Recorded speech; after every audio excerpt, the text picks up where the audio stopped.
أعوذ بالله من الشيطان الرجيم.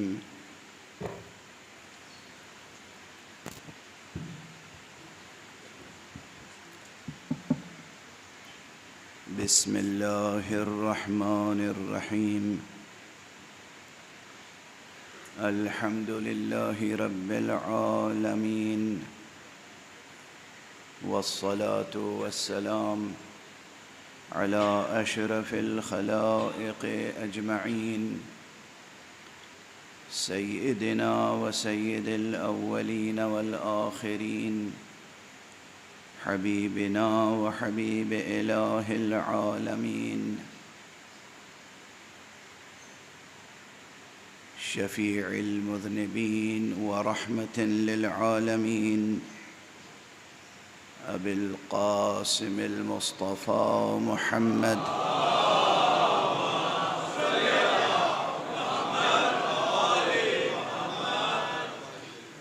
وعلى أهل بيته الطيبين الطاهرين الهداة المهديين المعصومين المظلومين، واللعنة الدائمة على أعداء الحق والدين. أما بعد، فقد قال الله تعالى عز اسمه في محكم كتابه ومتقن خطابه: بسم الله الرحمن الرحيم. شهد الله أنه لا إله إلا هو والملائكة وأولو العلم قائما بالقسط، لا إله إلا هو العزيز الحكيم. صدق الله العلي العظيم.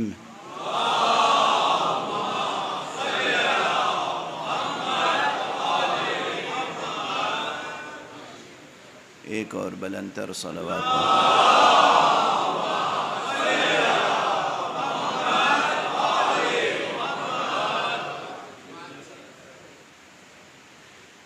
قرآن حکیم کے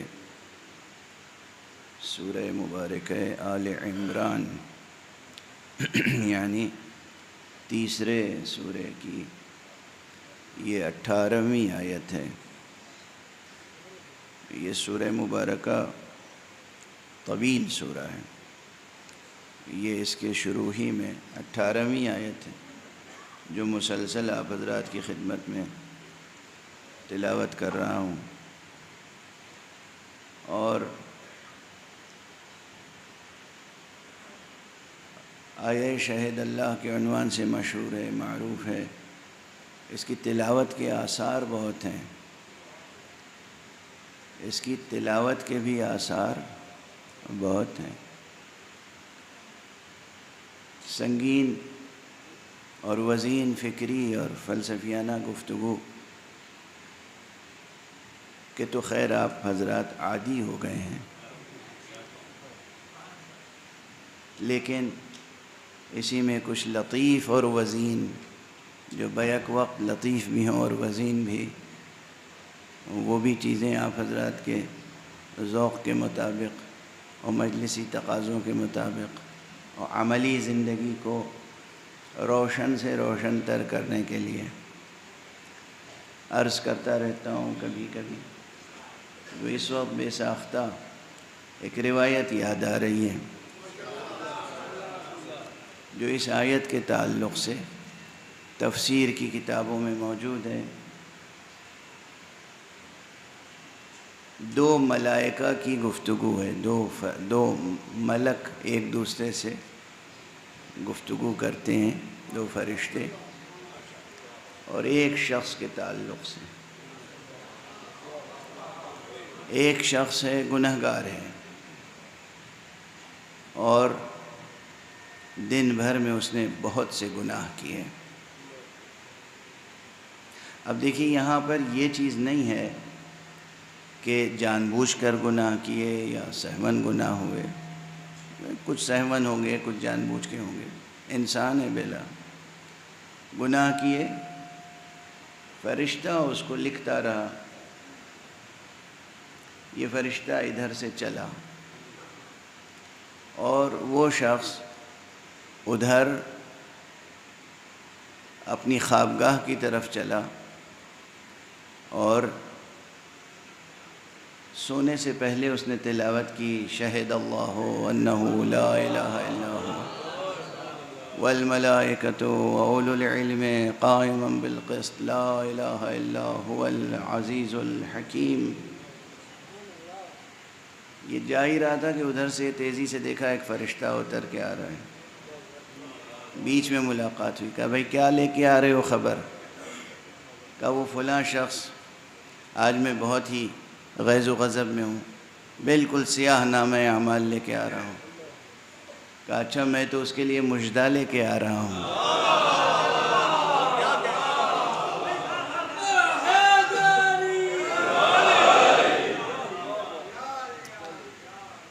دیکھیے فارسی شعراء میں سے ایک بزرگ مرتبہ شاعر نے کہا ہے کہ رحمت خدا بہانے میں جوید، اللہ کی رحمت بہانے ڈھونڈتی ہے۔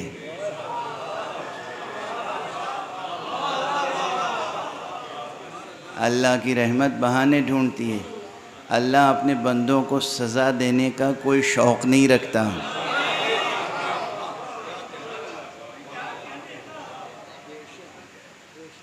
یہ جو قرآن مجید میں غیظ و غضب کا لہجہ کہیں کہیں محسوس ہوتا ہے، یہ بندوں کے لیے اسی طرح کا غیظ و غضب کا لہجہ ہے جیسے ضد کرنے والے بچوں کے لیے ماں کا لہجہ کبھی کبھی غضبناک ہے۔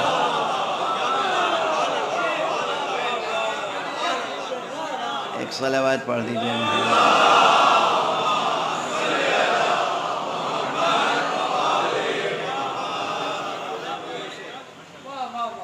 اللہ بہت رحیم ہے، بہت کریم ہے اور بہت عظیم ہے۔ یہ تذکرے اس لیے ہوتے ہیں تاکہ آپ رحمت حق سے کبھی مایوس نہ ہوں، لیکن اس کے یہ معنی بھی نہیں ہے کہ آپ اس کے قہر و غضب سے بے خوف ہو جائیں۔ بے خوف نہیں ہونا چاہیے، کبھی اللہ سے نہ بے خوف ہونا چاہیے اور نہ اس کی رحمت سے مایوس ہونا چاہیے۔ مومن کے دل کی کیفیتوں کے بارے میں بھی حضرت امام جعفر صادق علیہ السلام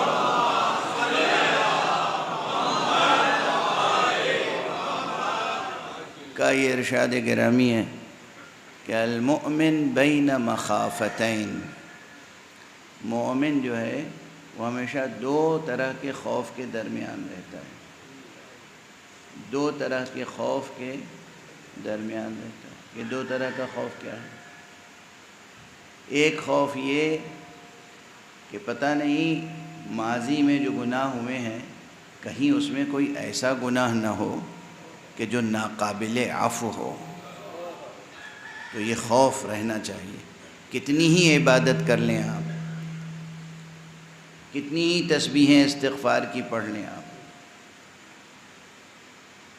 کچھ بھی کر لیں، مگر یہ خوف رہنا چاہیے کہ پتہ نہیں کون سا گناہ ایسا ہوا ہے کہ جو ناقابل عفو ہو، اور ایسے گناہ خاص طور سے حقوق العباد سے متعلق ہوتے ہیں،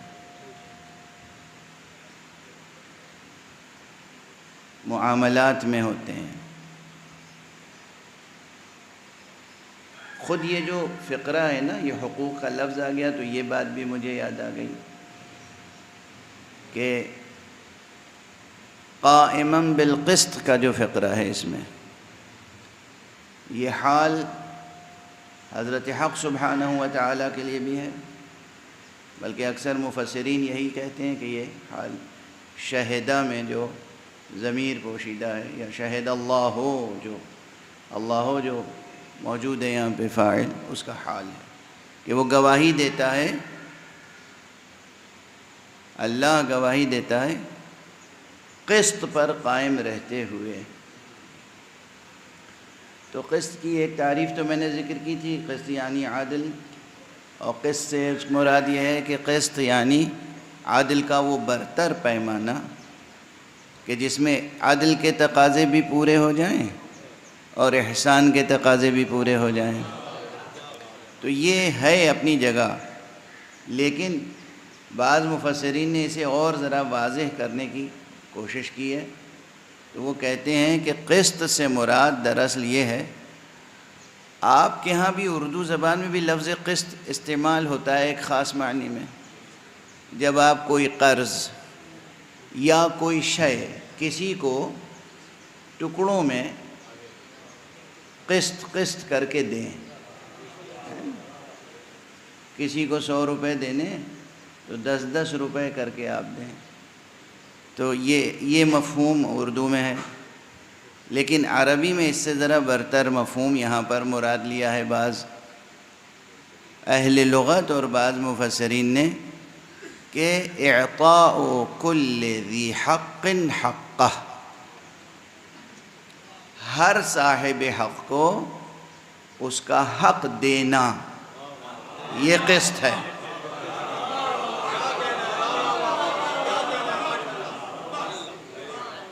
تو وہ پروردگار، اس کی شان کرم اور اس کی شان عدل یہ ہے، اس کی شان احسان یہ ہے کہ ہر صاحب حق کو اس کا حق دیتا رہتا ہے۔ اچھا، اب یہاں پر بڑی بحث کی گنجائش پیدا ہو جائے گی، ہم پر تو کسی کا حق ہوتا ہے تو ہم ادا کرتے ہیں، اس پر کس کا حق ہے؟ وہ بے نیاز مطلق، اور ہم اس کے نیاز مند، ہم اس کی مخلوق، ہمارا کون سا حق اس کے اوپر ہے؟ اس کے حق ہیں ہمارے اوپر کہ ہم مخلوق ہونے کی حیثیت سے، عبد ہونے کی حیثیت سے ادا کرتے رہیں اس کا حق، سجدوں پر سجدے کرتے رہیں، رکوع پر رکوع کرتے رہیں، قیام کرتے رہیں، خانہ کعبہ کا طواف کرتے رہیں، عمرہ کرتے رہیں، زیارتیں کرتے رہیں، اور اس نے جو حکم دیا ہے وہ حکم ایک ایک کر کے ادا کرتے رہیں۔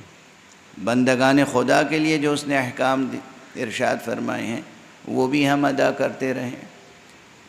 انسانوں کے حقوق، اپنے اولو الارحام کے حقوق، جو آپ کے خونی رشتہ دار ہیں، ان کے ساتھ صلہ رحم کرنا اوجب واجبات میں سے ہے۔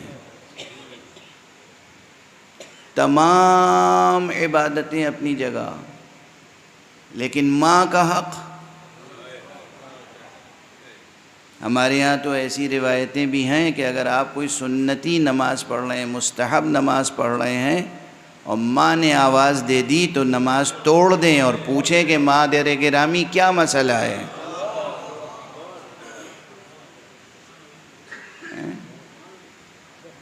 خدا ان کی زندگیوں میں خوب برکتیں عطا فرمائے کہ جو اپنے والدین کی خدمت کرتے ہیں۔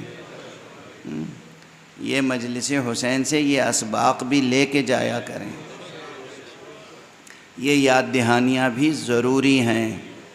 اسی لیے کہا گیا ذکر فإن الذکریٰ تنفع المؤمنین، یاد دہانی کراتے رہیے، پیغمبر یاد دہانی کراتے رہیے، اس لیے کہ یاد دہانی مومنین کو نفع پہنچاتی ہے۔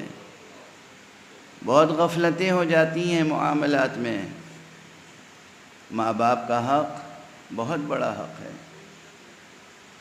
کوئی کسی بھی فن میں، کسی بھی علم میں، کسی بھی ہنر میں، کسی بھی میدان زندگی میں، کسی بھی شعبہ حیات میں کتنا ہی بلند مرتبہ ہو جائے، مگر ماں باپ کے حقوق کا لحاظ کرنا اور ادا کرنا ضروری ہے۔ اور جب بات آ گئی ہے تو پھر یہ ذکر کرتا چلوں کہ ماں باپ جو صلبی ماں باپ ہیں، یعنی جس کے صلب سے اور جس کے رحم سے آپ پیدا ہوئے ہیں، وہ تو ماں اور باپ ہیں، لیکن ازرو قرآن و ازرو شرع اور ازرو سنت پیغمبر کچھ اور ہیں جنہیں وہی رتبہ دیا گیا ہے، تو ان کا احترام بھی اسی نسبت سے لازم ہے۔ اب مثلا حدیث میں یہ مضمون آیا ہے کہ ایک باپ تو تمہارا وہ ہے جس کے صلب سے تم وجود میں آئے، جس نے تمہیں وجود بخشا، وجود بخشنے میں واسطہ فیض بنا۔ باپ وجود تو نہیں بخشتا ہے، وجود بخشنے والی ذات تو وہی ہے، اللہ وجود بخشتا ہے، کسی کے اختیار میں نہیں ہے، ماں باپ کے اختیار میں نہیں ہے کہ فرزند کو وجود بخشے، وہ سبب ہیں، وہ واسطہ ہیں۔ تو یہ جو تمہیں وجود میں لاتا ہے اس اعتبار سے وہ باپ تمہارا باپ ہے، اس کے حقوق ہیں۔ پھر وہ جو تمہاری ادھوری زندگی کو پورا کرتا ہے، یعنی جو تمہیں اپنی بیٹی دیتا ہے تاکہ تم ازدواجی زندگی بسر کر سکو، وہ بھی تمہارے لیے باپ کے برابر ہے۔ اگر یہ سب چیزیں سامنے رہیں تو کتنے سماجی مسائل حل ہو جائیں۔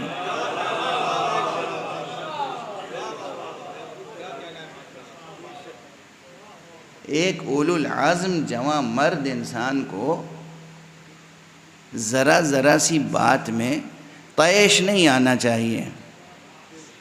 ہوتی ہیں باتیں جو گوارا نہیں ہوتی، مگر مرد وہی ہے جو ناگوار کو گوارا بنا دے۔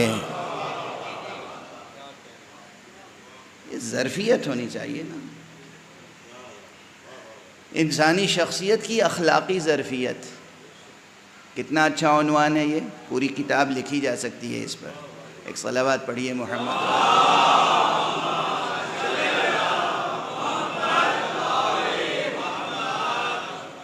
انسانی شخصیت کی اخلاقی ظرفیت کتنی ہونی چاہیے، اور یہ آزمائش زندگی کا حصہ ہے۔ ہر انسان کو جس آزمائش میں ڈالا گیا ہے اس میں سے ایک والدین ہیں، اور پھر خسر جسے آپ کہتے ہیں، یہ وہ خسر نہیں ہے جو سورہ والعصر میں ہے،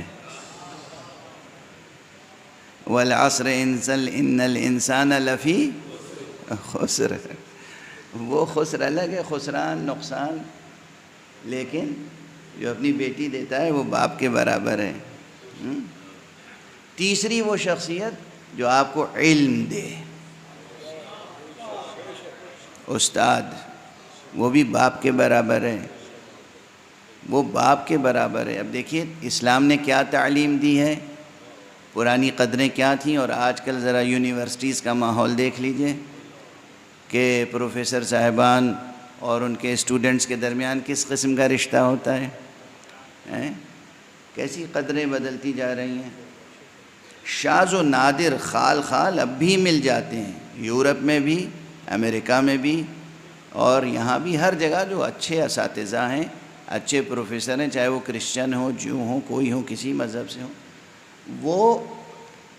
وہ قدریں رکھتے ہیں، وہ شاگرد کو بیٹے کی طرح سمجھتے ہیں، اور شاگرد بھی انہیں استاد کی طرح سمجھتے ہیں۔ لیکن یہ کلچر اب کم ہو گیا ہے، اور زیادہ تر کلچر یہ ہے کہ کوئی احترام نام کی چیز نہیں ہے درمیان میں۔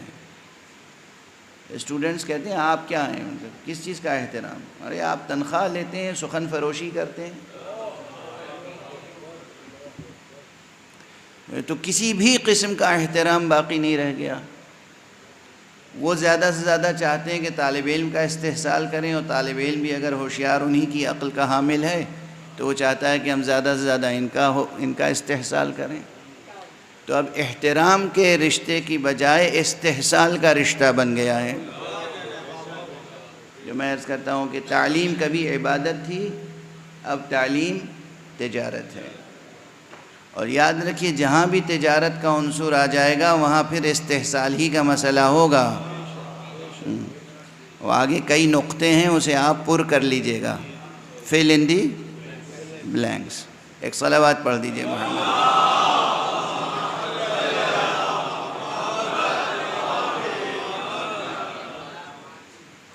اب اس سے جب بات اس مرحلے تک آ گئی تو آقا نامدار سرکار رسالت مآب حضرت ختمی مرتبت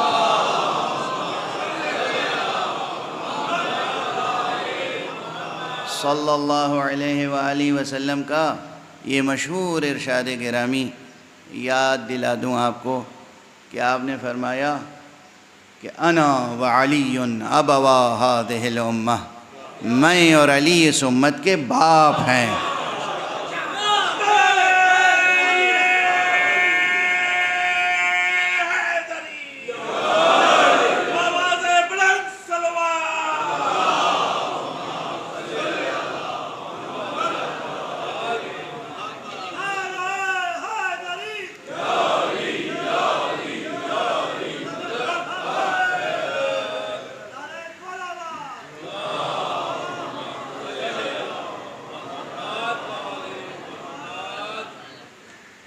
یہ ثابت ہے حدیث حضرت سے۔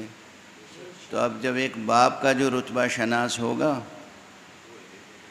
وہ یقیناً اپنے باپ سے زیادہ ان کا رتبہ سمجھے گا، وہ بھی قرآن مجید ہی کی روشنی میں عرض کر رہا ہوں، کیونکہ قرآن مجید نے پیغمبر کا احترام یہ سکھایا ہے واشگاف لفظوں میں کہ اس پیغمبر سے تمہیں ایسی محبت ہونی چاہیے کہ تم اپنے والدین اور اپنی اولاد سے زیادہ محبت کرو۔ قرآن مجید نے خود حد معین فرما دی، تو پھر ان کا رتبہ اور ان کا حق ہماری گردنوں پر پھر سب سے زیادہ ہے، ماں باپ سے بھی زیادہ۔ لیکن یہ تمام حقوق وہ ہیں جو ادا کرنے ہیں، ہمیں ادا کرنے ہیں۔ تو مثال یہ عرض کر رہا تھا کہ ہماری گردن پہ بہت سے حقوق ہیں، ماں باپ کا حق ہے، زوجہ کا حق ہے، اولاد کا حق ہے، دوست کا حق ہے، زمین کا حق ہے، آسمان کا حق ہے، درختوں کا حق ہے، جانوروں کا حق ہے، ہم جو چیزیں استعمال کرتے ہیں ان کا حق ہے، ہمارے جسم میں جو ہمارے اعضاء و جوارح ہیں ہر جزو بدن کا حق ہے ہمارے اوپر، جو ہمارے اور آپ کے آقا انعامدار امام چہارم حضرت زین العابدین سید الساجدین علیہ الصلاۃ والسلام کہ رسالۃ الحقوق میں بہت تفصیل کے ساتھ بیان کیے گئے ہیں یہ حقوق۔ آپ حضرات کے علم میں یہ بات ہونی چاہیے کہ چوتھے امام علیہ السلام کا ایک رسالہ ہے جس کا عنوان ہے رسالۃ الحقوق۔ رسالہ کے معنی جو ہیں وہ ایک کتاب یا مختصر کتاب یا ایک خط کے ہوتے ہیں۔ کسی نے آپ سے دریافت کیا تھا کہ آقا ہمارے اوپر کیا کیا حقوق و فرائض ہیں، تو آپ نے اس کے جواب میں جو تحریر لکھی ہے وہ ایک شاہکار ہے، اور کئی لحاظ سے وہ شاہکار ہے۔ ایک تو یہ کہ یعنی اب ادبی اعتبار سے عرض کر دوں کہ عربی زبان میں جو نثر کا ارتقاء ہوا ہے، اچھی نثر، علمی نثر، فلسفیانہ نثر ہے نا، نثر کی بھی تو قسمیں ہیں، جو پروز لکھتے ہیں آپ، جیسے اردو میں اب وہ مشہور ہے کہ اکثر زبانوں کا یہ عالم ہے، جب زبانوں کا ارتقاء آپ دیکھیں گے تو زبانوں کے ارتقاء میں یہ ہے کہ زبانوں میں پہلے تو ظاہر الفاظ زبان پہ آتے ہیں، بولی پیدا ہوتی ہے، اور اس کے بعد وہ بولی جب ترقی کرتی ہے تو اس میں شاعری وجود میں آتی ہے۔ اکثر پہلے شاعری وجود میں آتی ہے اور نثر بعد میں وجود میں آتی ہے، چونکہ جذبات انسان کے اندر بہت جلدی پیدا ہو جاتے ہیں، لیکن جذبات پہ ضبط کر کے اس کو فکر میں ڈھالنا یہ بعد کی منزل ہوتی ہے۔ تو جذبات بہت جلدی شعر میں ظاہر ہو جاتے ہیں، اور فکر اپنے مکمل اظہار کے لیے نثر کا مطالبہ کرتی ہے، تو نثر بعد میں وجود میں آتی ہے۔ عربی تاریخ اگر دیکھیں تو قرآن مجید کے نازل ہونے سے پہلے بس عرب ایک دوسرے سے جو مکالمہ کرتے تھے وہ مکالمہ ہی ان کا سرمایہ تھا، مختصر جملوں میں مختصر خطبے ہوتے تھے یا پھر شاعری ہوتی تھی۔ اشعار کے لیے مشہور تھے عرب، لیکن جب قرآن مجید نازل ہوا تو وہ تو نہ نثر ہے نہ شعر، وہ تو معجزہ ہے، اسے عام شعر کے اصول پر بھی آپ نہیں پرکھ سکتے اور عام نثر کے اصول پر بھی نہیں پرکھ سکتے۔ قرآن مجید کی شان ہی نرالی ہے۔ تو اب یہ معصومین علیہم السلام تھے، پیغمبر اکرم صلی اللہ علیہ وآلہ وسلم،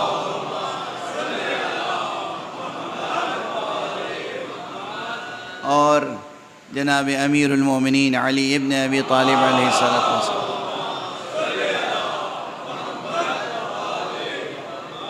اور اس کے بعد حضرت امام حسن علیہ السلام اور امام حسین علیہ السلام،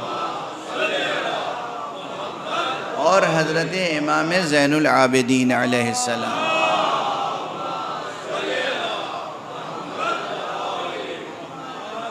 کہ ان کے طویل خطبے اور ان کے مکاتبات، ان کے خطوط، رسالے، ان کے قلم سے نکلنے والے عہد نامے، ان کی تاریخی ایک حیثیت ہے، ایک قانونی و شرعی حیثیت ہے، ایک ادبی حیثیت یہ ہے کہ ان تحریروں نے عربی زبان میں علمی، فکری، ادبی اور فلسفیانہ نثر کو وجود بخشا ہے۔ جہاں کچھ نہ تھا وہاں بیک نگاہ لطف بو تراب عربی نثر جو ہے وجود میں آئی، اور اپنے پہلے ہی مرحلے میں اس طرح وجود میں آئی کہ وہ آسمانوں تک اس کی بلندی پہنچ گئی۔ تو جناب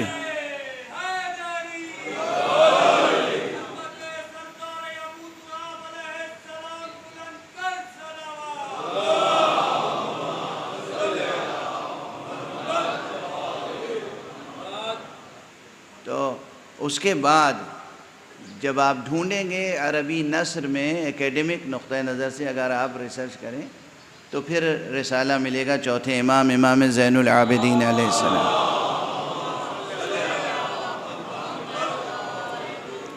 جسے رسالۃ الحقوق کہتے ہیں۔ اس میں 2 نسخے ہیں، اب وہ پتہ نہیں کہ نسخے میں اختلاف کہاں سے ہوا، اکثر متن میں لفظ بلفظ متن دونوں نسخوں میں مطابق ہے، لیکن ایک حق کے یا شمار کرنے میں یا پھر اس کے بیان کرنے میں صرف ایک میں فرق ہے۔ ایک نسخے میں 50 حقوق بیان ہوئے، ایک میں ایک اور حق کا اضافہ ہے، یعنی 51 حقوق۔ یہ جو حقوق ہیں یہ انسان کے عموماً اپنے وجود کے تعلق سے، جس میں اجزائے بدن بھی ہیں اور پھر قریب کے رشتہ دار بھی ہیں، ماں، باپ، بھائی، استاد، اور جو آپ کی تربیت کرنے والا ہے وہ، اور جس کی آپ تربیت کریں موقع ملے وہ، ان سب کے حقوق بیان ہوئے ہیں۔ خدا کے حقوق کے بعد، اعضائے جسم کے حقوق کے بعد یہ سب حقوق بیان ہوئے ہیں۔ ذکر کر دیا میں نے تاکہ ذوق مطالعہ بیدار ہو جائے، آپ کو ایک سورس معلوم ہو جائے کہ ہمیں یہاں سے کیا کیا مل سکتا ہے۔ تو انسان کے اوپر تو بہت حقوق ہیں، اور یہ حقوق بھی حق سبحانہ و تعالی نے مقرر فرمائے ہیں۔ ایک لفظ اور یہاں پر عرض کرتا چلوں اس لیے کہ وہ علمی اور تعلیمی ضرورت ہے۔ وہاں جو لفظ حق استعمال ہوا ہے عموماً ابتدائی ہمارے ٹیکسٹ میں، وہ اکثر اس معنی میں نہیں ہے جس معنی میں آج حق کا لفظ استعمال ہوتا ہے، رائٹس، بلکہ اس میں فرض کا مفہوم زیادہ ہے۔ دیکھیے یہ سوچ کی بات ہے، ایک لطیف و دقیق نکتہ ہے، اسے لے کے جائیے گا۔ انسانی فکر میں سوچ کس طرح بدلی ہے تاریخ میں۔ شروع میں جو انسان تھا وہ جب حق کہتا تھا تو فرض مراد لیتا تھا، حق کا مفہوم اس میں پوشیدہ ہے، موجود ہے۔ لیکن اب جو انسان حق کہتا ہے، اللہ کبھی کسی سے کچھ لیتا نہیں، دیتا ہی ہے نا؟ یہ سادہ سا فقرہ یاد رہے گا، اللہ اللہ ہے، معبود ہے، خالق ہے، بے نیاز ہے، وہ کسی سے لیتا نہیں، دیتا ہی ہے، عطا کرتا ہے، طلب نہیں کرتا۔ نعوذ باللہ من ذالک، اس کی شان اس سے بلند ہے۔ اگر کہیں اس نے کچھ مانگا بھی ہے تو ہمارے ذوق کی تربیت کے لیے، جیسے آپ بچوں کی اگر اچھی تربیت کرنا چاہیں تو انہیں کچھ عطا کرتے ہیں اور پھر انہی سے مانگتے ہیں. آپ شیرینی لائے، مٹھائی لائے، چاکلیٹس لائے، کچھ لائے، آپ نے بچوں کو پھل لائے، بچوں کے سامنے رکھ دیا.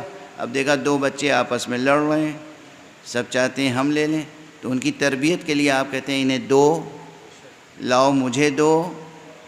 ماں باپ منہ کھول کے بچوں کی طرح بچوں کے سامنے بچوں سے مانگتے ہیں کہ لاؤ ہمیں کھلاؤ. یہ طریقہ تربیت کا ہوتا ہے. ہر گھر میں ہوتا ہے، غیر شعوری طور پہ بھی ہوتا ہے.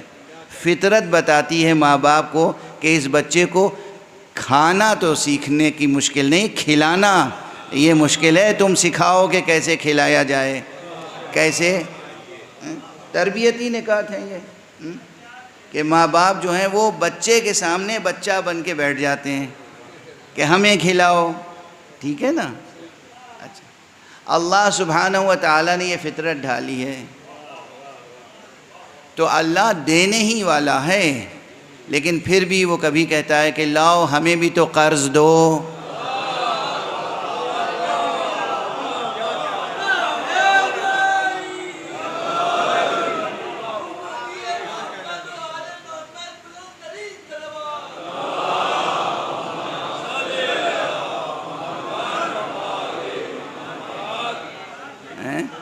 ہے نا، قرآن مجید میں 1 سے زائد مقامات پر ہے. ارے ہمیں بھی قرض حسنہ دے دو. کون ہے جو اللہ کو قرض حسنہ دے؟ اب اللہ قرض مانگ رہا ہے. یہ ویسے ہی ہے کہ جیسے ماں باپ بچے کے سامنے منہ کھول کے بیٹھ جائیں اور آ کریں کہ بھئی ہمیں بھی کھلا دو. حالانکہ یہ نہ یہ بھوکے ہیں، نہ پیاسے ہیں، نہ انہیں خواہش ہے، نہ لالچ، نہ ضرورت، نہ احتیاج. بچے کی تربیت کے لیے، اس کی نفسیات میں یہ بات پیدا کرنے کے لیے، اسے یہ عادت ڈالنے کے لیے کہ ہمیں دینا چاہیے.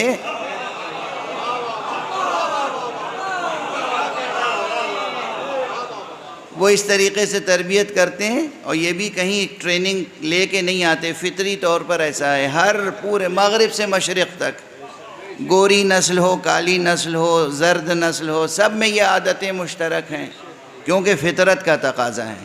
ٹھیک ہے نا. اچھا، یہ کیوں ہے؟ اگر واقعاً ہر انسان میں یہ خو موجود ہو، یہ صفت موجود ہو، یہ انداز موجود ہو کہ وہ دوسروں کا حق ادا کرتا رہے، اپنا ہر فریضہ پورا کرتا رہے، تو خدا کی قسم کوئی ایک فرد بھی کائنات میں ایسا نہیں ملے گا جو یہ کہے کہ مجھے میرا حق نہیں ملا.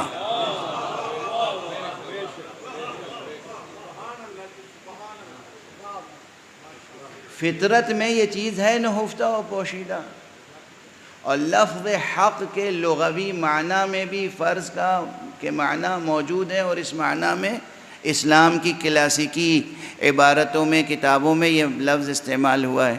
لیکن اب بالکل منقلب ہو گئی ہیں باتیں.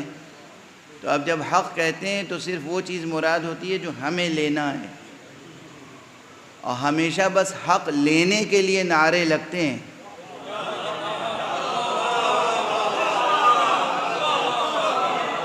وہ چاہے حقوق نسواں ہوں یا کسی بھی اعتبار سے حقوق ہوں.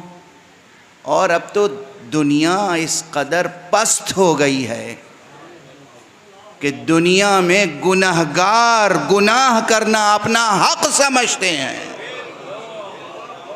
اور حکومتوں اور عدالتوں کے سامنے کھڑے ہو کے کہتے ہیں کہ یہ حق ہے ہمارا، ہمیں ہمارے حق سے محروم نہ کیا جائے. کس قدر دنیا کہاں سے کہاں پہنچ گئی. غور فرما رہے ہیں.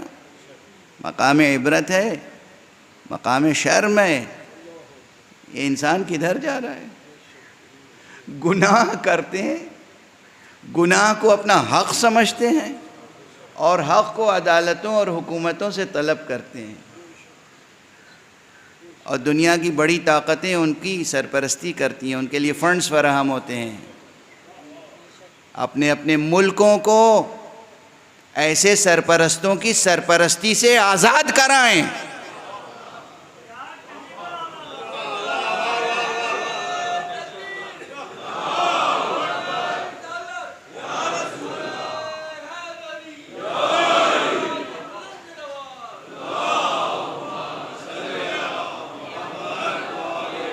فکری آزادی، ذہنی آزادی، علمی آزادی، تعلیمی آزادی، اخلاقی آزادی، جو میں اس سے پہلے کہہ چکا ہوں کہ وہ سکھانا چاہتے ہیں کہ بھئی ٹھیک ہے، کسی ملک کی تہذیب ہوگی وہاں کپڑے نہیں پہنے جاتے،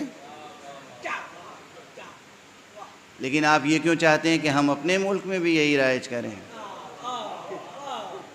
یعنی یہ کون سی خواہش ہے؟ ایک بڑے ملک کے ایک صدر نے یہ کہا تھا، اور اس کے جملے میں نے سنے تھے خود، اور پھر پڑھے بھی جب وہ پرنٹ میڈیا میں آئے، اور وہ ریکارڈڈ ہیں، کتاب میں بھی ہیں اور اخبار کے صفحات پر بھی ہیں، کہ ہم اپنی تہذیب ساری دنیا میں پھیلائیں گے۔ آپ کے پاس تو تہذیب نام کی چیز ہے ہی نہیں۔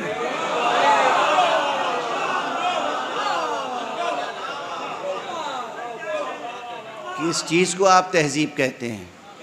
تہذیب کس چیز کو کہتے ہیں؟ کس چیز کو تہذیب کہتے ہیں؟ کیا پھیلائیں گے؟ یعنی یہ جو خواتین حجاب کرتی ہیں، یہ برا لگتا ہے، انہیں ترس آتا ہے کہ بیچاری خواتین کے حقوق پامال ہو رہے ہیں، جو اپنے اختیار سے، اپنی پسند سے، اپنا فرض سمجھ کے یا اپنا حق سمجھ کے حجاب کرتی ہیں، آپ انہیں بتائیں گے کہ یہ حق نہیں ہے تمہارا، یہ حق ہے۔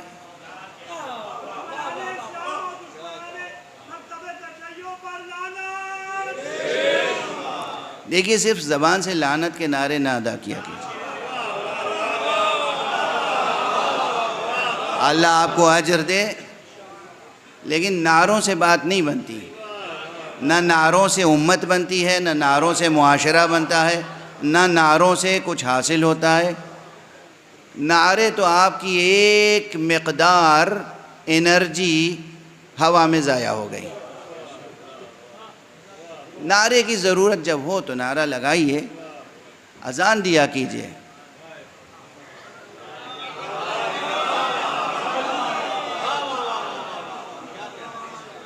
اذان، آپ کو معلوم ہے اذان کی برکتیں کتنی ہیں؟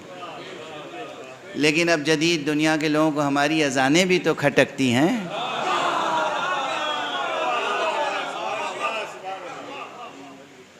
اذانیں بھی تو کھٹکتی ہیں۔ اب بس بات سے بات نکلتی چلی آ رہی، آج طبیعت میری مزمحل ہے، تو جو بے اختیار باتیں آ رہی ہیں وہ عرض کرتا چلا جا رہا ہوں، مگر میں سمجھتا ہوں کہ اس میں بھی مفید باتیں آپ تک منتقل ہو رہی ہیں۔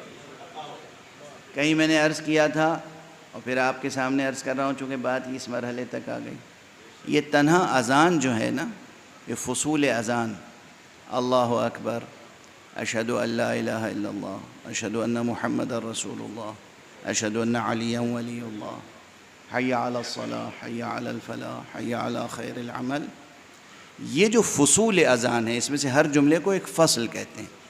اگر ان فصول اذان کی صحیح شرح لکھ دی جائے تو پورے اسلام کی انسائکلوپیڈیا تیار ہو سکتی ہے۔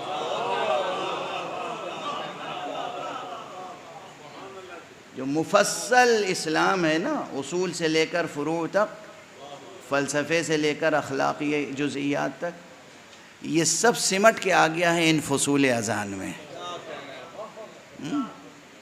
اور علمی گہرائی کے علاوہ، یہ میری بہت پرانی مفصل تقریر ہے، ہندوستان میں کہیں کی تھی، علمی جامعیت کے علاوہ، مضامین کی جامعیت کے علاوہ، مطالب کی جامعیت کے علاوہ، اذان میں جو تاثیر ہے تکوینی، ذہنوں کو بدل دینے کی قوت، دلوں کو بدل دینے کی قوت، نحوستوں کو دور کرنے کی قوت، برکتوں کو جلب کرنے کی قوت، یہ اذان میں یہ قوتیں ہیں، اذان میں یہ قوتیں ہیں۔ عموماً اذان مستحب ہے، لیکن تاکید بہت ہے کہ اذان دینی چاہیے۔ فرادہ بھی انسان نماز پڑھ رہا ہو تو اسے اذان بھی کہنی چاہیے، اقامت بھی کہنی چاہیے، اور دیکھیے اس کی برکت کیا ہے۔ ایک برکت ذکر کر دوں، معصوم نے بتایا کہ اگر انسان اذان اور اقامت دونوں کہے اور اس کے بعد نماز پڑھے تو فرشتوں کی 2 صفیں، وہ بھی اتنی طویل کہ ان کے دونوں کناروں کا انسان احاطہ نہیں کر سکتا. یہ روایت کے الفاظ ہیں. اتنی طویل 2 صفیں اس کے ساتھ نماز پڑھتی ہیں. تو جب آپ کے ساتھ 2 طویل صفیں فرشتوں کی نماز پڑھیں گی تو آپ کی نماز کیوں نہ قبول ہوگی؟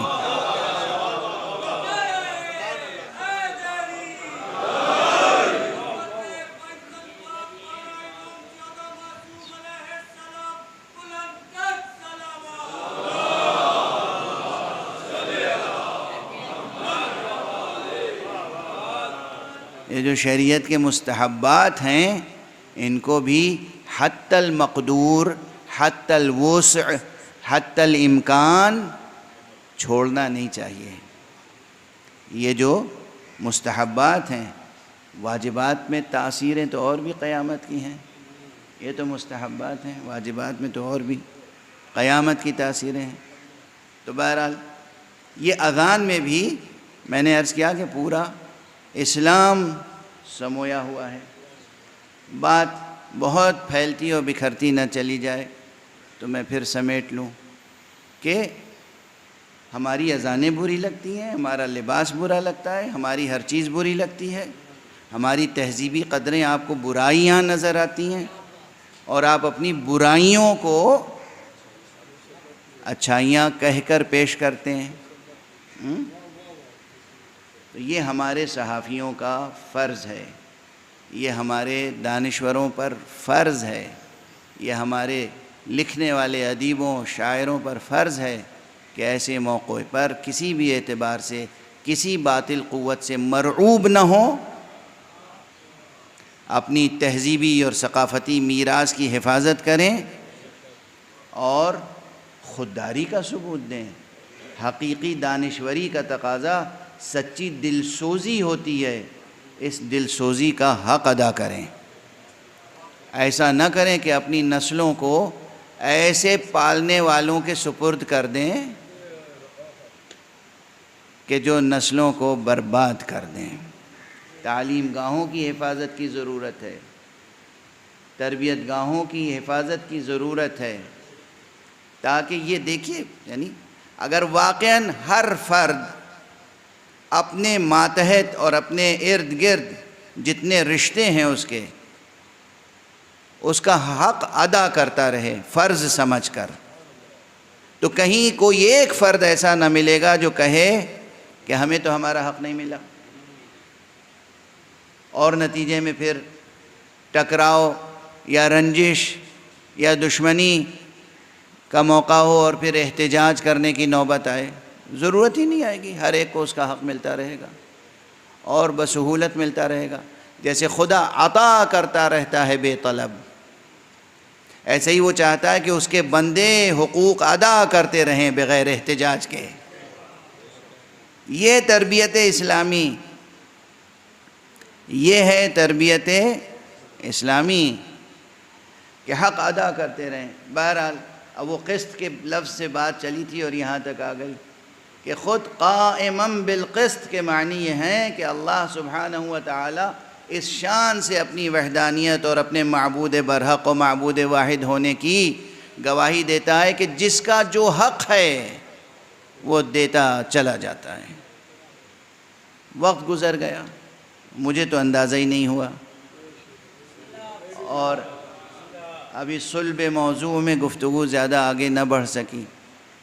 لیکن جب یہ بات واضح ہے کہ اللہ جس کا حق ہے وہ ادا کرتا ہے، یعنی جس کا جو رتبہ ہے وہ اسے دیتا ہے، جس کی جو ضرورت ہے وہ پوری کرتا ہے، تو اسی طرح وہ اپنے بھیجے ہوئے انبیاء اور مرسلین کے حق کو پہچانتا ہے اور ان کی ضرورتوں کو پورا کرتا ہے.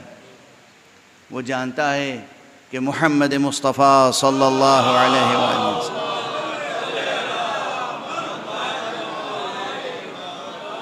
کا مرتبہ کیا ہے، ان کا حق کیا ہے، اور اسی لحاظ سے وہ بندوں کو مکلف کرتا ہے کہ دیکھو ان کو اپنی جان سے، اپنے ماں باپ سے، اپنی اولاد سے زیادہ عزیز رکھنا اور زیادہ احترام دینا۔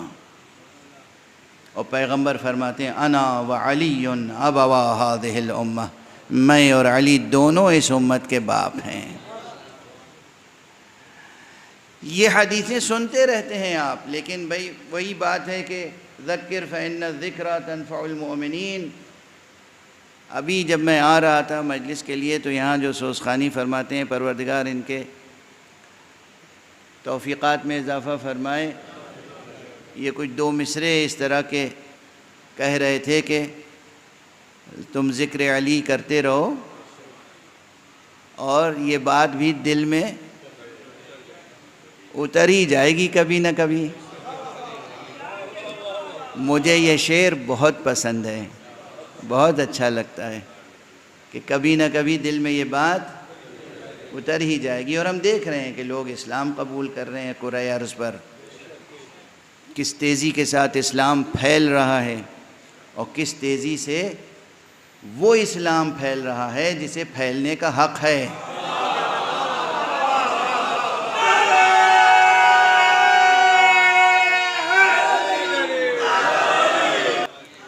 لوگ ولایت غدیر میں داخل ہو رہے ہیں، جوق در جوق داخل ہو رہے ہیں۔ ہمارے پیغمبر کی صدا بس صحرا ثابت نہیں ہوئی، حالانکہ وہ منبر صحرا میں نصب کیا گیا تھا، پھر بھی وہ صدا جو اس منبر سے بلند ہوئی تھی وہ صدا بس صحرا نہ ثابت ہوئی، وہ ایسی ثابت ہوئی صدائے ولایت کہ جو صحراؤں کو گلشن بناتی چلی جا رہی ہے۔ اس میں یہ قوت تھی، یہ قوت ہے، یہ قوت تھی، یہ قوت ہے کہ وہ صحراؤں کو گلشن بنا دے، ویرانوں کو چمن بنا دے، ویرانوں کو آبادیوں میں بدل دے۔ یہ قوت تھی اور یہ قوت ہے۔ اب جب ہم ویرانہ کہتے ہیں تو آپ صرف یہ روئے زمین پر پھیلے ہوئے ویرانوں کو نہ دیکھا کیجئے، اپنے احاطہ جاں میں جو ویرانے ہیں ان کا بھی خیال کیا کیجئے۔ یہ وہ ہے پیغام کہ جو دلوں کو، دل کے ویرانوں کو بھی آباد کر دیتا ہے، جو ذہن کے ویرانوں کو آباد کر دیتا ہے، ویران ذہنوں کو، ویران دلوں کو آباد کرتا ہے نور سے، روشن کرتا ہے نور سے، نور اور نورانی اور نوری حقیقتوں سے۔ اس لیے یہ اہم تذکرہ ہے جسے بار بار دہراتے رہنا چاہیے، کبھی نہ کبھی یہ دل میں بات اتر ہی جائے گی۔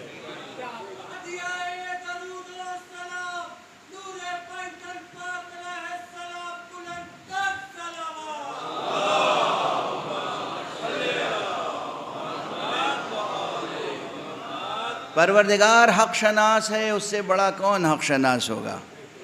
اس نے ہم سے بھی کہا کہ دیکھو ان کا رتبہ پہچانو، اپنی ذات سے بڑھ کر، اپنے ماں باپ سے بڑھ کر، اپنی اولاد سے بڑھ کر، اپنے قوم قبیلے سے بڑھ کر تم ہمارے پیغمبر کا خیال رکھنا۔ اور پھر خود اللہ نے بھی ان کا حق ادا کیا، اور اس طرح ادا کیا کہ ساری دنیا بھی اگر پیغمبر سے بے وفائی کر لے تب بھی پیغمبر کے نام نامی اور ذکر گرامی کو مٹا نہیں سکتی۔ یہ کام اس نے اپنے ہاتھ میں لے رکھا ہے۔ یہ جو ہم لوگ لکھتے ہیں سیرت میں کتابیں اور پڑھتے ہیں اور بیان کرتے ہیں، یہ سب اپنی سعادتوں میں اضافہ کرتے ہیں۔ اگر ساری انسانیت بھی اپنے حقوق سے بیگانہ، اپنے فرائض سے بیگانہ ہو جائے تو یہ نہیں ہے کہ نام گرامی مصطفیٰ اس کائنات سے مٹ جائے، نہیں، ناممکن ہے۔ نہ سرکار رسالت مآب کا نام نامی مٹ سکتا ہے اور نہ ان کی جان کا اسم گرامی، ان کے نفس کا ذکر گرامی، امیر المومنین علی ابن ابی طالب علیہ السلام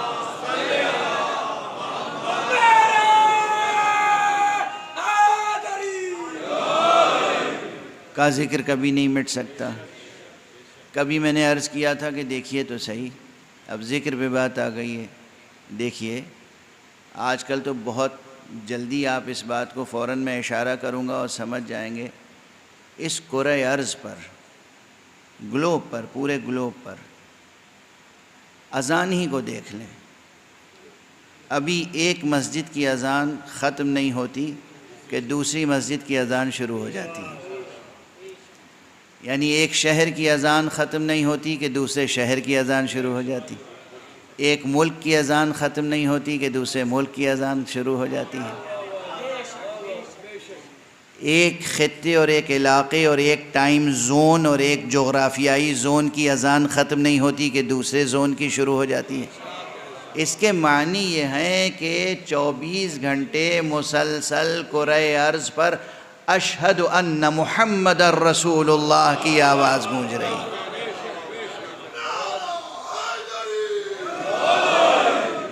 جس طرح اشہد ان لا الہ الا اللہ کی صدا گونج رہی ہے، بالکل اسی طرح اشہد ان محمد الرسول اللہ کی صدا گونج رہی ہے، اور بالکل اسی طرح اشہد ان علی ولی اللہ کی صدا گونج رہی ہے۔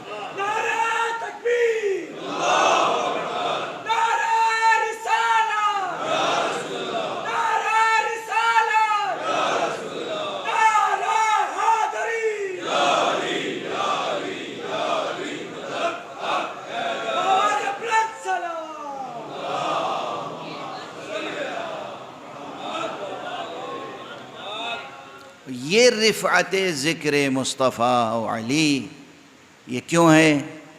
ایک تو اس نے قرآن مجید میں وعدہ کیا تھا وَرَفَعْنَا لَكَ ذِكْرَكَ، اور ہم نے آپ کی خاطر سے آپ کے ذکر کو بلند کیا ہے۔ اب یہ ہماری عقیدت مندانہ بات تو نہیں ہے نا، صرف معلوم ہو گیا کہ اللہ کا ارادہ ہے اور اللہ کا وعدہ ہے، یہ یوں ہی نہیں ہے، یہ اللہ کا ارادہ ہے، اللہ کا وعدہ ہے۔ وَرَفَعْنَا لَكَ ذِكْرَكَ، اب یہ جس سورے میں ہے وَرَفَعْنَا لَكَ ذِكْرَكَ، وہ سورہ یاد رکھیے گا، بہت اہم ہے۔ سورہ انشراح، سورہ شرح، سورہ علم نشرح، علم نشرح لَكَ صَدْرَكَ، کیا ہم نے آپ کے سینے کو کشادہ نہیں کیا؟ وَوَضَعْنَا عَنْكَ وِزْرَكَ، اور کیا ہم نے آپ کے بار کو ہلکا نہیں کیا، اتارا نہیں؟ یہ سورہ بہت اہم ہے۔ اگر آپ جستجو کریں کہ یہ بار کون سا ہے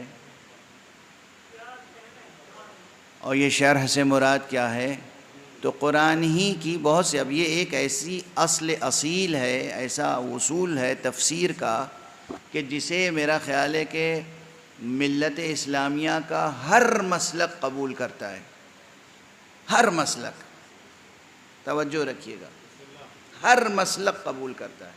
یوں تو تفسیر کے شیعہ تفسیریں الگ ہیں اور سنی تفسیریں الگ ہیں، اور سنی تفسیروں میں بھی دیوبندی تفسیریں الگ ہیں اور بریلوی تفسیریں الگ ہیں، اور معلوم ہوا کہ دوسرے مسالک میں شافعی اور مالکی اور حنبلی اور حنفی اور عباضی اور زیدی، اور ہر ایک یہاں کہیں نہ کہیں بعض آیتوں کی تفسیر میں فرق ہے، اور ان کے اپنے اپنے اصول کے، تفسیر کے اصول اور تفسیر کے قواعد انہوں نے مرتب کیے ہیں کہ ہم ان قانونوں کے تحت، ان قوانین کے تحت تفسیر کریں گے، انٹرپریٹیشن کریں گے قرآن کا۔ ایک اصول سب کو عزیز ہے، سب کو، علی اختلاف المذاہب والمسالک، اور وہ یہ ہے کہ قرآن کی تفسیر قرآن ہی سے کریں، یعنی قرآن کے ایک جملے کی تشریح قرآن ہی کے دوسرے جملوں میں ڈھونڈیں اور پھر سمجھیں کہ اس کی شرح کیا ہو سکتی ہے، ٹھیک ہے؟ تو اگر آپ کو اس مقام کو سمجھنا ہو، أَلَمْ نَشْرَحْ لَكَ صَدْرَكَ وَوَضَعْنَا عَنْكَ وِزْرَكَ، تو آپ ڈھونڈیں، تلاش کریں، قرآن مجید میں مل جائے گی تشریح، بالکل اس کے قریب ترین الفاظ، بلکہ جوں کہ توں الفاظ مل جائیں گے۔ میں آپ کو اشارہ کروں گا سورہ مبارکہ طٰہٰ کی طرف۔ سورہ طٰہٰ غالباً قرآن مجید کا 20واں سورہ ہے۔ اس میں جناب موسیٰ علی نبینا علیہ السلام کی دعا ہے.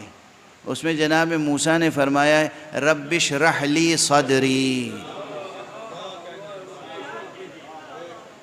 پروردگار میرے سینے کو کشادہ کر، ویسر لی امری، اور میری مشکل کو، میری مہم کو آسان فرما، واحلل عقدۃ من لسانی، اور میری زبان کی گرہ کو کھول دے، واجعل لی وزیرا من اہلی، پروردگار میرے لیے میرا بوجھ اٹھانے والا کوئی میرے اہل میں سے بنا دے.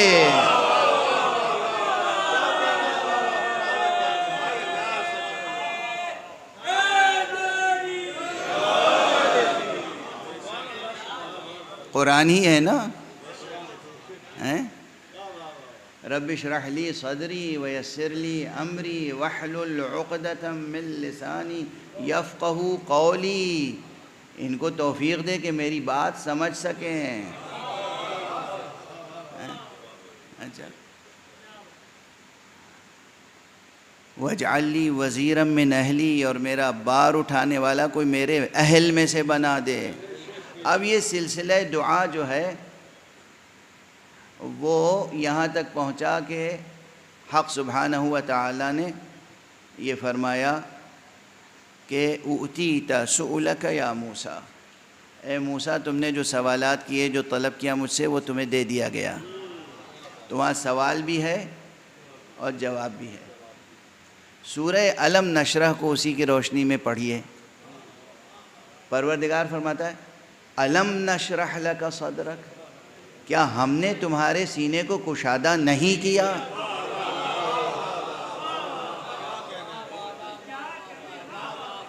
وہاں جناب موسیٰ دعا فرما رہے ہیں کہ ہمارے سینے کو کشادہ کر دے، اور یہاں کہا جا رہا ہے کیا ہم نے تمہارے سینے کو کشادہ نہیں کیا؟ واضح ہے. وہاں فرما رہے ہیں کہ میرا کوئی بوجھ اٹھانے والا بنا دے جو میرے اہل سے ہو. اور یہاں کہا جا رہا ہے وَوَضَعْنَا عَنْكَ وِزْرَكَ، کیا ہم نے تمہارا بوجھ اتار نہیں دیا؟ یہ لفظ وزر ہی سے وزیر بنا ہے. وزیر کہتے ہیں جو وزر اٹھائے، وزر یعنی بار. اچھا یہ کون سا بار تھا؟ جناب موسیٰ پر کون سا بار تھا؟ کہیں کسی تاریخ میں ایسا نہیں ملتا، کسی آیت میں، کسی روایت میں، اسرائیلیات کی خرافات میں کہیں یہ نہیں ملتا. یعنی اسرائیلیات میں بہت سی حدیثیں وضیع جعلی ہیں جنہیں خرافات کہہ سکتے ہیں آپ. اس میں کہیں یہ نہیں ملتا کہ کیا کوہ طور اٹھا کے دوش پر پھرتے رہتے تھے موسیٰ؟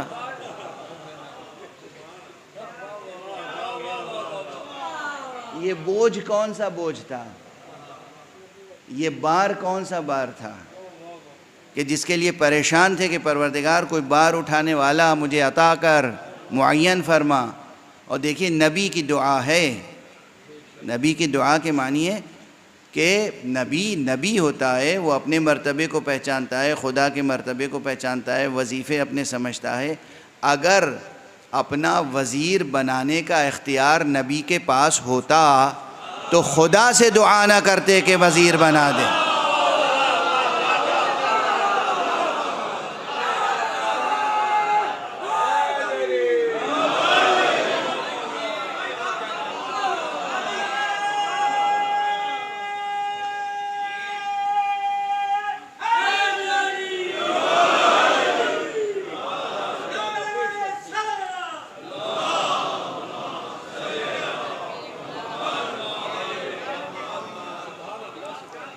خدا سے دعا کر رہے ہیں پروردگار تو میرا وزیر میرے اہل میں سے بنا دے.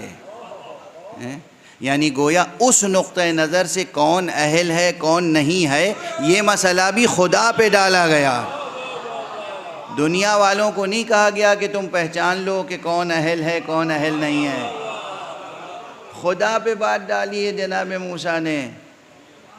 اور یقیناً یہ بار کوئی اور بار نہیں تھا جس کے لیے وزیر کی تلاش تھی. یہ بار ہدایت تھا، امتوں کی ہدایت کا بار، نسلاً بعد نسل آنے والے انسانی کاررواں کی ہدایت اور ان کی امامت اور ان کی رہبری اور ان کی تعلیم اور ان کی تربیت کا بار تھا. اس کے علاوہ اور کوئی بوجھ، کوئی بار نہیں تھا، کوئی ہم و غم نہیں تھا. اور یقیناً یہی مسئلہ حضرت پیغمبر صلی اللہ علیہ وآلہ وسلم کے ساتھ.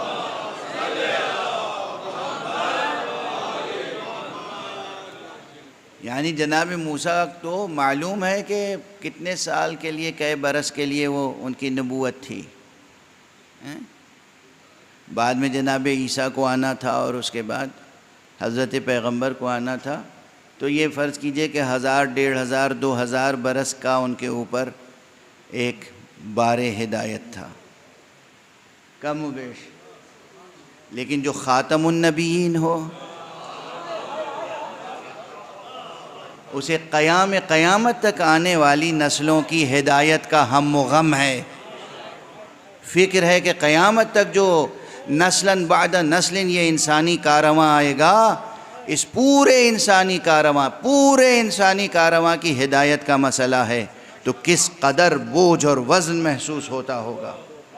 لیکن یہ ہے حضور کا ضبط اور کمال اور صبر اور شجاعت اور آپ کی شخصیت کی بزرگی، بزرگواری، بلندی، عمق اور وسعت، کہ کہیں کسی آیت میں نظر نہیں آئی دعا بالکل اسی انداز سے جیسے جناب موسیٰ نے کی ہو. لیکن اللہ کا رشتہ پیغمبر سے بھی ایسا تھا کہ جو غیر معمولی تھا. موسیٰ کا مقام یہ تھا کہ زبان سے صراحتاً کچھ مانگتے تھے تو ملتا تھا.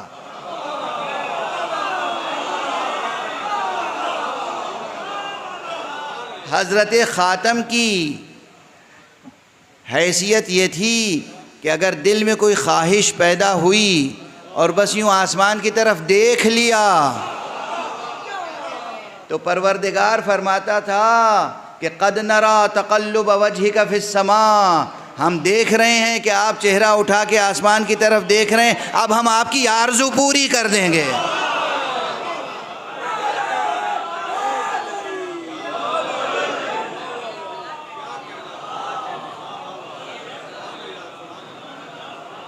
سب مل کر ایک شایان شان طریقے سے بلند صلوات.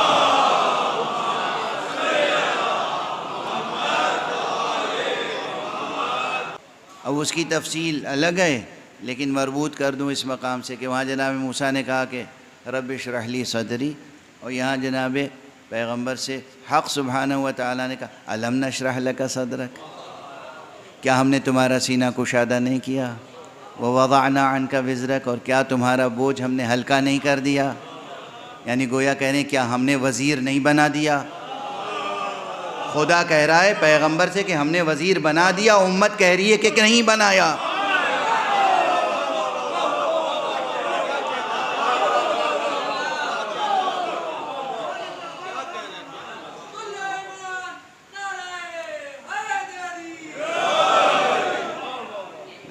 بس اب گفتگو کو یہیں روک لوں.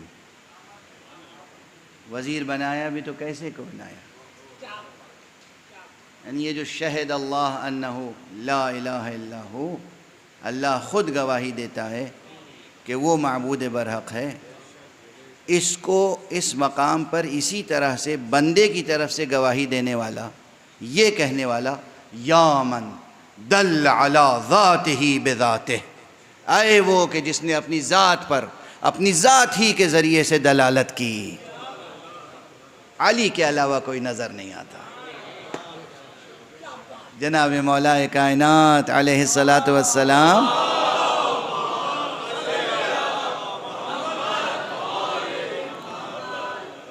کی دعائے صباح بھی پڑھا کیجئے، یہ سعادت بھی حاصل کیا کیجئے.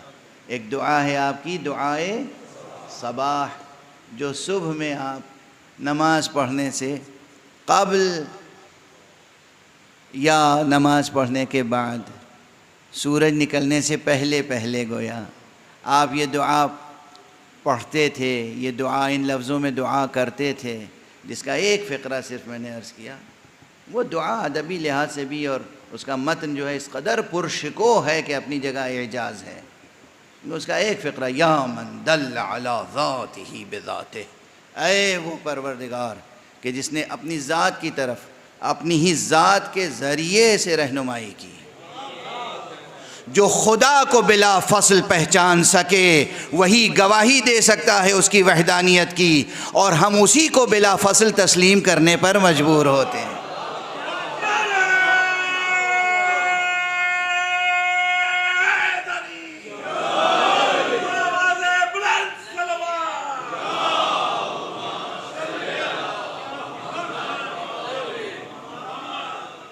دیکھیے نا، ہر ایک کسی واسطے سے پہچانتا ہے۔ مولا فرما رہے ہیں یا من دل علی ذاتہ بذاتہ۔ اب یہاں بحثیں بہت ہیں، سوالات بھی بہت ہو سکتے ہیں، جوابات کی بھی گنجائش ہے، لیکن وقت میں گنجائش نہیں ہے۔ اس مولا کا، اس باپ کا جو پوری امت کا باپ ہے، ایک خاص بیٹا ہے۔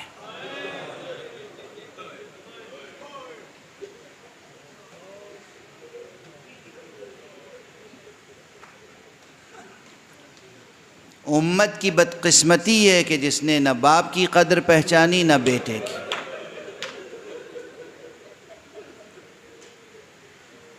اور یہ عظیم ذمہ داری ہمارے سر آئی کہ ہم باپ کی بھی سوگواری اور بیٹے کی بھی سوگواری کے مراسم ادا کریں۔ بالکل وقت نہیں ہے، اس لیے بہت تیزی سے چند فقرے عرض کروں گا۔ آج 8 محرم ہو گئی،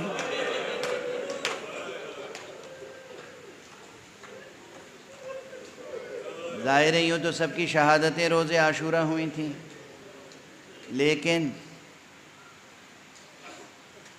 ہم نے ایک ایک دن مقرر کر لیے ہیں اپنی سہولت سے، تاکہ جو بہت نمایاں شہادتیں ہیں ان کا تذکرہ ہو جائے۔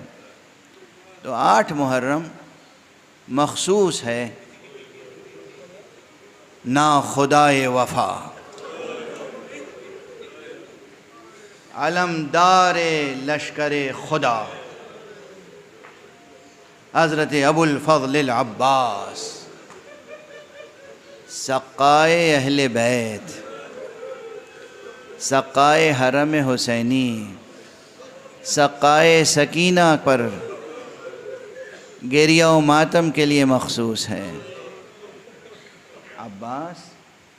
عباس علیہ السلام کے فضائل، ان کے اپنے مراتب، ان کے مناقب، ان کے علمی کمالات، ان کی نسل میں جو بہت سے علماء فقہا پیدا ہوتے رہے، عرفاء پیدا ہوتے رہے، وہ ایک عظیم تاریخ ہے، عظیم الشان باب تاریخ اہل ایمان ہے اور تاریخ ایمان۔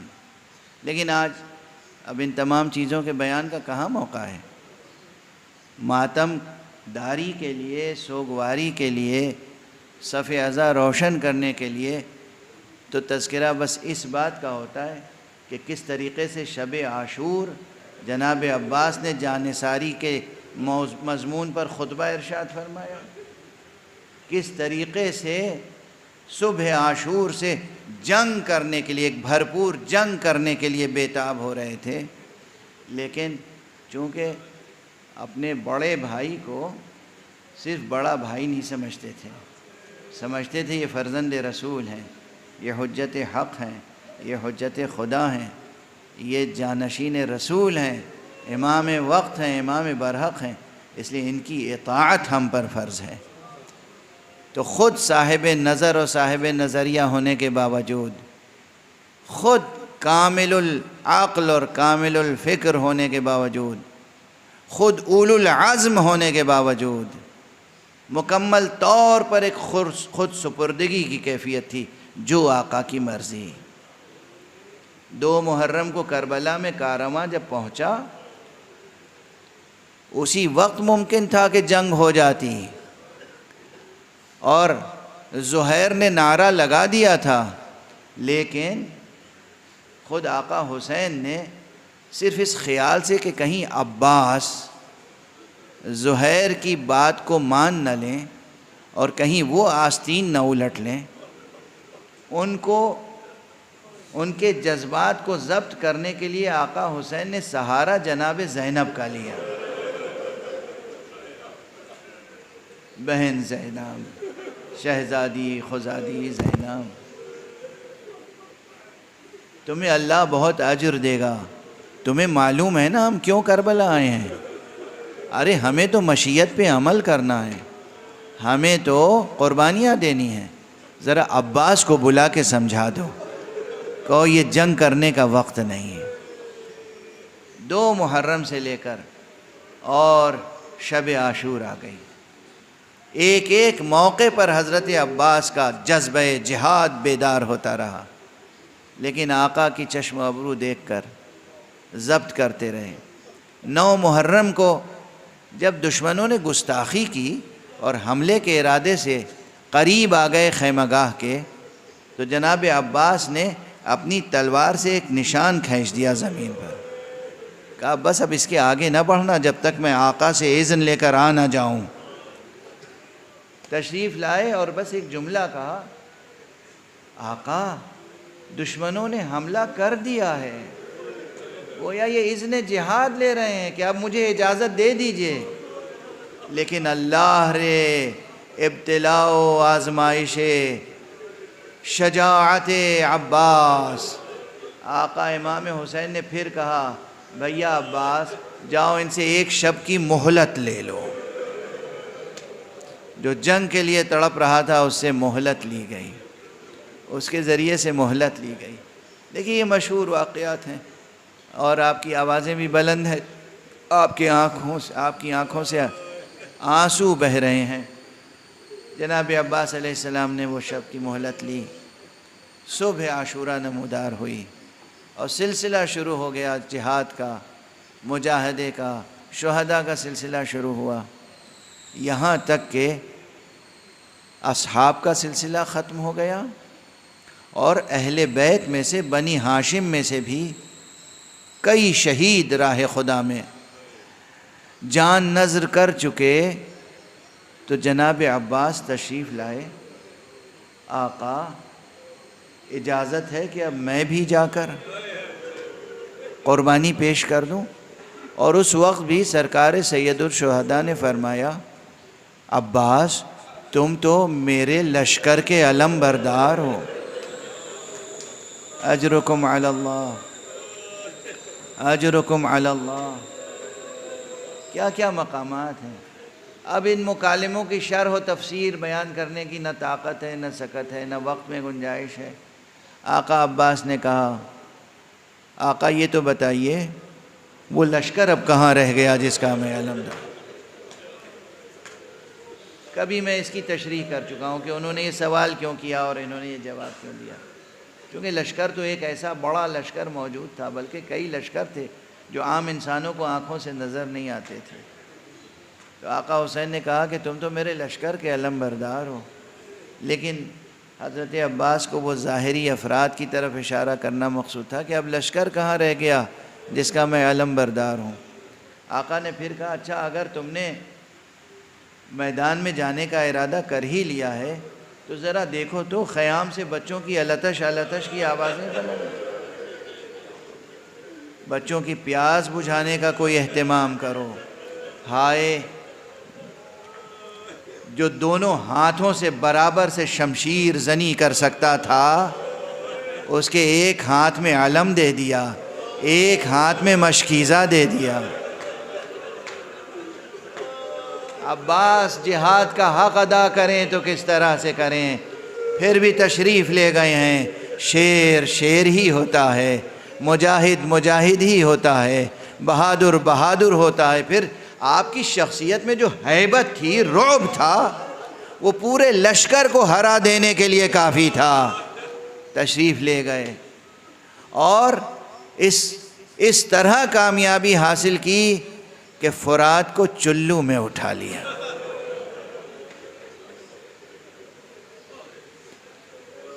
چلو میں فرات ہو، اسے کہتے ہیں مواسات، اسے کہتے ہیں مواسات، اسے کہتے ہیں وفا۔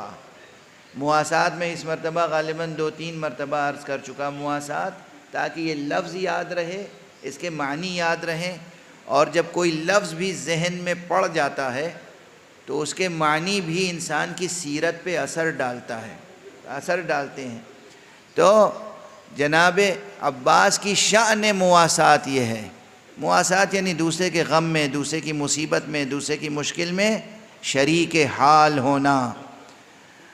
چلو میں پانی ہے مگر خیال یہ ہے کہ آقا پیاسے ہیں، سکینہ پیاسی ہے، اصغر پیاسے ہیں، زینب پیاسی ہیں، پانی اٹھایا اور پھینک دیا، مشکیزہ بھرا اور خیام کی طرف رخ کیا۔ سب آپ کے سامنے منظر ہیں، مجھے معلوم ہے آپ کی پلکوں پہ منظر سچے ہوئے ہیں، لیکن مجلس کے تقاضے پورے کرنے ہیں، عزاداری کے تقاضے پورے کرنے ہیں، گویا نظر عقیدت پیش کرنی ہے۔ جناب ابو الفضل خیمہ گاہ کی طرف آ رہے ہیں، دشمنوں نے اب چاروں طرف سے گھیرنا شروع کیا۔ ایک کھجور کے درخت کی آڑ میں آ کے ایک شقی نے داہنے ہاتھ پہ وار کیا، آپ کا داہنا ہاتھ قلم ہوا، آپ نے مشکیزہ بائیں ہاتھ میں لے لیا۔ کسی اور نے ایک اور درخت کی آڑ میں کھڑے ہو کر دھوکہ دے کر وار کیا، آپ کا بایاں ہاتھ قلم ہوا، آپ نے دانتوں میں مشق کو سنبھالا۔ سامنے سے ایک تیر آیا اور اس نے مشق کا پانی بہا دیا، صرف مشق کا پانی نہیں بہا، عباس کا دل چھد کر رہ گیا۔ اب جو میدان کربلا سے متعلق روایتیں ہم تک آئی ہیں نا ہمارے سلسلوں سے، انہوں نے ایک عجیب و غریب بات بتائی ہے۔ جب آقا ابو الفضل نے آواز دی ہے کہ آقا آپ پر آخری سلام اور آقا امام حسین چلے ہیں، تو اس ترتیب سے تو گویا سب سے پہلے آپ کا لاشا ملنا چاہیے تھا، اس کے بعد بایاں ہاتھ اور اس کے بعد داہنا ہاتھ، لیکن نہیں، جب چلے ہیں تو پہلے بایاں ہاتھ ملا، اس کے بعد داہنا ہاتھ ملا، اس کے بعد آگے بڑھے ہیں تو آپ کا جسم مبارک ملا۔ اس کے معنی یہ ہے کہ جب مشکیزہ چھد گیا تو پھر حضرت عباس نے اپنا رخ موڑ دیا۔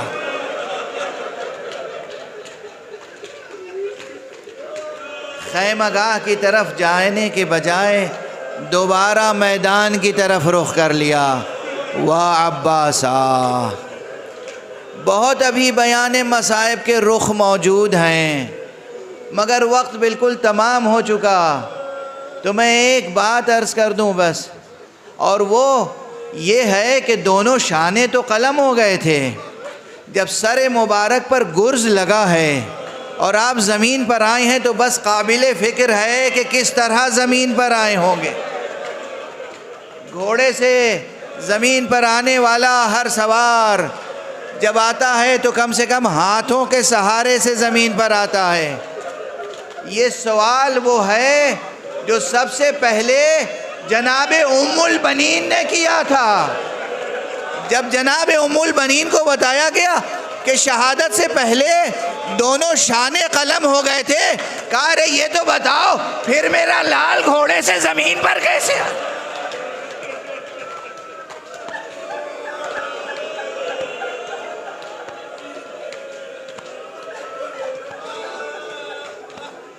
برداشت کریں گے؟ میں خود کبھی اتنے مصائب نہیں پڑھتا، مگر برداشت کریں گے تو عرض کر دوں، علامہ سید بحر العلوم بہت بزرگ عالم تھے، پورا ایک سلسلہ ان کے خاندان کا بحر العلوم نجف میں عراق میں موجود ہے، اب بھی موجود ہے۔ ایک سے ایک فقیہ، عارف، بزرگوار، محقق، فقیہ، مجتہد پیدا ہوئے، اور خود ان کا عالم یہ تھا اپنے زمانے میں کہ بعض ایسے تھے ان کے زہد و تقوی اور علم کو دیکھ کر کہ جو دھوکے میں پڑ جاتے تھے کہ کہیں یہی امام زمانہ تو نہیں ہے۔ یہ تذکروں میں موجود ہے، تاریخوں میں موجود ہے یہ تذکرے۔ جناب سید مہدی بحر العلوم، ان سے کسی نے پوچھا پروردگار آپ سب کو توفیق دے کہ زیارت کربلا کریں۔ آقا ابو الفضل کی ذریح بڑی نہیں چھوٹی ہے، اور اس ذریح کے نیچے جو اصل قبر ہے وہ بہت چھوٹی سی قبر ہے۔ کسی نے جا کے علامہ سید بحر العلوم سے پوچھا کہ آغا حضرت ابو الفضل کا قد، آپ کا قامت، آپ تو اسب 2 رکابہ پہ سوار ہوا کرتے تھے، وہ بلند قد و قامت.